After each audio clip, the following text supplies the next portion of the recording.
Alright, I guess this is it, my first video. So, what do I want to talk about? I want to just introduce myself. I'm 18 years old, I'm a college student. I'm sure a lot of people out there can relate to my lifestyle. And, I just started a bulking phase a few months ago. Today is day 81 of the bulk. And, the thought came to me, why not share it with everyone else? Why not share my journey? It's not just going to be this bulk, it's going to be a lot further than that. The next few bulks, the next few years of just how I develop my physique, as well as share what I've learned so far, because, I may only be 18, but I've experienced a lot of things in the gym world that I definitely think a lot of people have also experienced. And I really want to share my thoughts on, lifting itself, eating, whatever. All that and all the discipline that comes with it, and just share my story so far. So obviously, 18 years old, today's day 81 of the bulk, like I said, and today I got a leg day, so I will be showing some sets from the leg day. But yeah, I've been working out for a few years now. Started taking it really serious, 2-3 years ago. I'd say 3 years ago, and for the last year, really more than a year, I've been really trying to dial in and make sure I progress in every way that I can and just make sure I'm on top of everything. So what I started doing was, not this past summer, but the previous summer of 2024, I started tracking calories. And at first, tracking calories, it seems like, oh, what a difficult thing to do, to track calories. You have to, how annoying is that? Everything, you gotta weigh it out. No. After a while, it just really becomes second nature. And when it becomes second nature, you realize that, wow, I can't imagine my life without tracking calories. How terrible would that be? And, now it's just part of my daily routine, and I really don't mind it at all. Now, in terms of tracking workouts, I started doing, I had a bulking phase last year. Around a year ago today, around November, I started a bulking phase, and I was like, wow, I gotta progressively overload. And, I can't memorize everything that I do. So let me start tracking my workouts. So then I started tracking my workouts in a notebook. You could do it on the phone, totally no problem. But I just prefer a notebook because I'm a little bit old school in that sense. And it's just more convenient for me. Started tracking workouts, right? To be able to see the progressive overload on paper. To be able to see, okay, I did this before and now I'm doing this. Good, I'm improving. Or, oh wow, that's 3 weeks in a row that I haven't, gone up any reps in weight on squats or incline Smith, something, right? What do? Am I doing something wrong? Is it I'm not preparing well for the sessions? Is it I'm not pushing myself enough? Or, in a bulking context, do I need to just up the calories? Is my body weight stagnating, right? So, that's two things there. And really what I just want to focus on is my experience so far with bulking and what I've learned. Because this is my second bulk. And I've had one before, one serious bulk. And then I've also done 2 cuts in my life, right? So to speak. What I can say is that the second cut, which I just came off of in the summer, the second cut was much better than the first cut. And this bulk is going much better than the first bulk. And it's all really comes down to experience. The more you experience something, the more you're going to learn about it. You could listen to people on the internet. You could listen to, I don't know, David Lade, Sam Sulek, Trend Twins, anyone. You could listen to what people have to say, right? And you could do it. That's perfect, right? You listen to what someone has to say and you try it for yourself. You don't do it just because Sam Sulek has a great physique. I'm just going to trust him just because he has a great physique. No, I'm going to take what he says, I'm going to implement it to my own training style, my own lifestyle. And then once I implement it, I'm going to see, okay, I like this. This is giving me results. I feel great. Or after, a week of, let's say, a certain workout split, right? After a week of that split, you say, what the hell is this? I feel terrible. I'm not growing. I'm not recovering. I'm not progressing, whatever.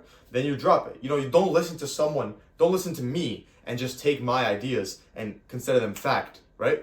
You have to try things out for yourself. And that's something that I've really had a great experience with. In terms of, I can see that my second cut was much better than my first. Why? Because I learned from the mistakes that I made in my first cut. Right? And that's really all it is. That's, in my opinion, the best way to learn is just to experience. And obviously, I'm only 18 years old. I haven't experienced, a whole lot in terms of the gym specifically, right? But from what I already have experienced, I definitely know that I can implement these things that I've experienced and change my own style and change people's style, right? So what I can say is that the one thing about bulking, what I really want to focus on just for this little chat right here is obviously introducing myself, but second is the discipline. It sounds crazy, but there's people out there, I'm one of them. I just want to naturally eat more, so to speak. When I was a kid, let's say, it probably comes from when I was a kid. I would just eat more. Like I would eat a lot, right? And I always want to eat. Like eating is not a problem for me. Like bulking is mostly not a problem for me. It's the cutting that's hard. So obviously on my last cut, it was about 4 months long. I got pretty lean. It was about, okay, I have to have enough discipline to not overeat, right? In a cutting context. Makes sense.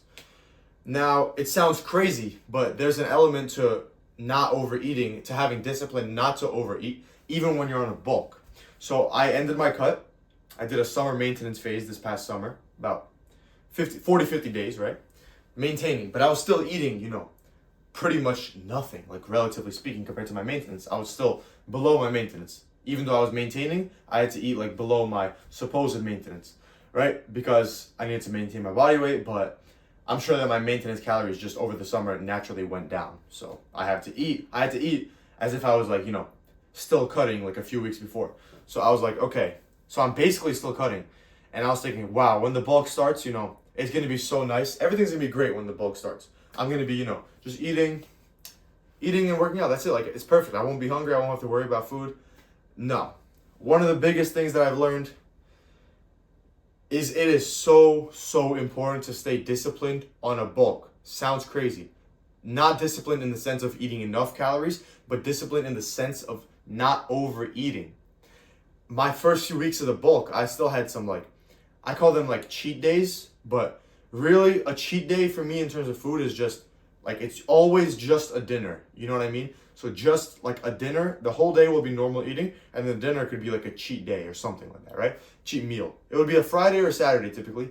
For example, let's say my birthday was in the summer. So, well, that's a bad example. Let's say when I started the bulk already, right? I went to a dinner with my family, right? But the thing is, I would go to the dinner, right? I'd eat a lot.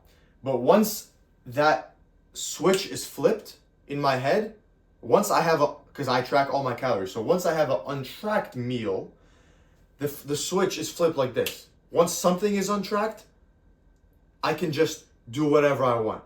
Wow, I just had an untracked dinner with my family at a pizza Italian restaurant, pizzas, right? Now, okay, it's 8 p.m. on a Saturday. Well, I low-key would like some dessert. Let me go get something. Okay, I get some donuts from Dunkin'. Oh, well, I already didn't track my calories.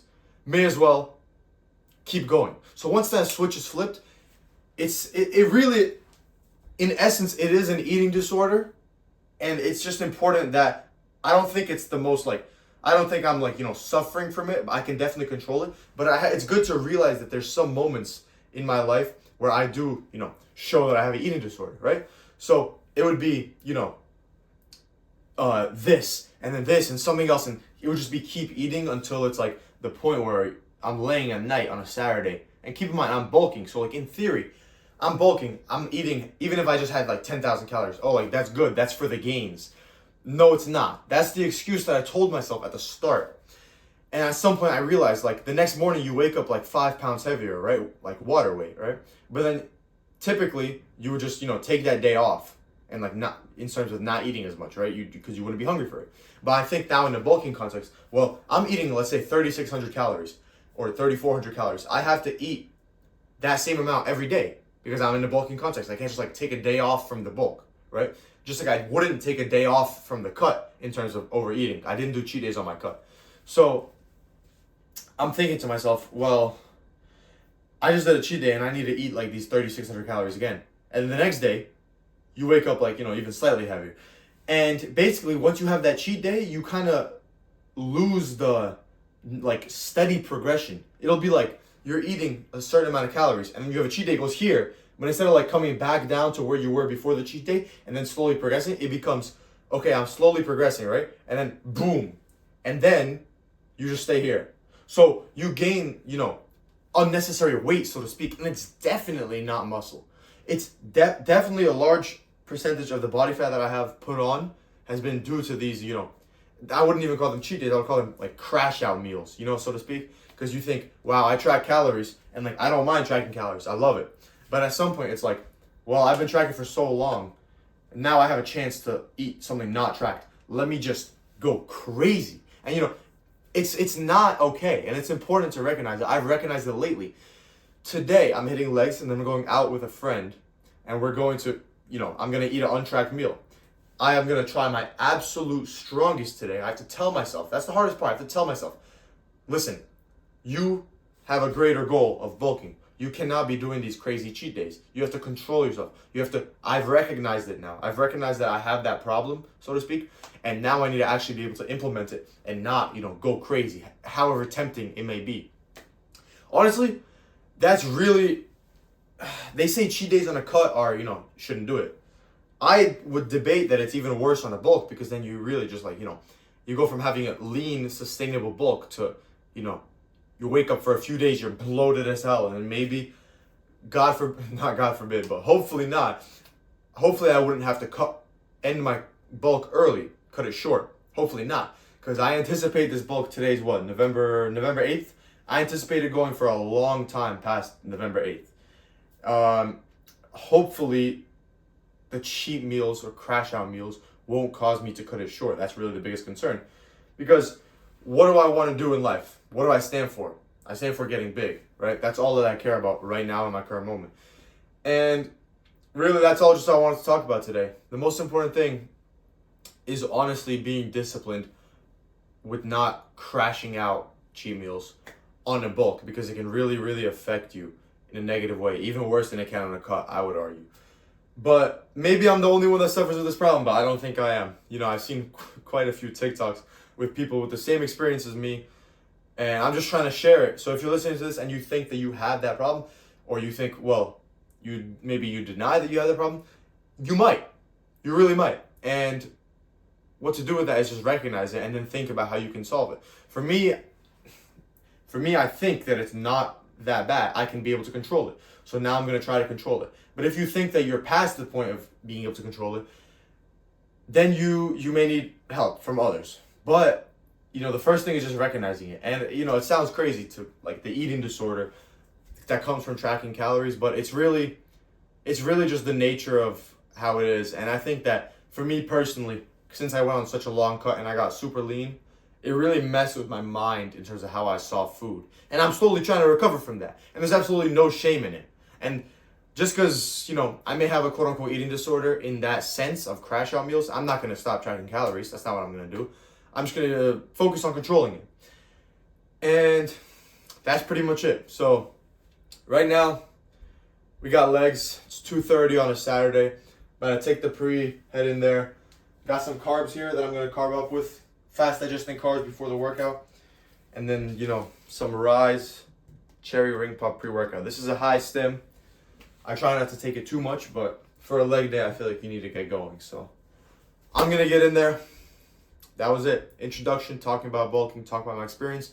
I'll be sharing a lot more about my experience with bulking, and I'll be updating, updating everything throughout the months, so to speak. So let's get in there. Let's smash legs.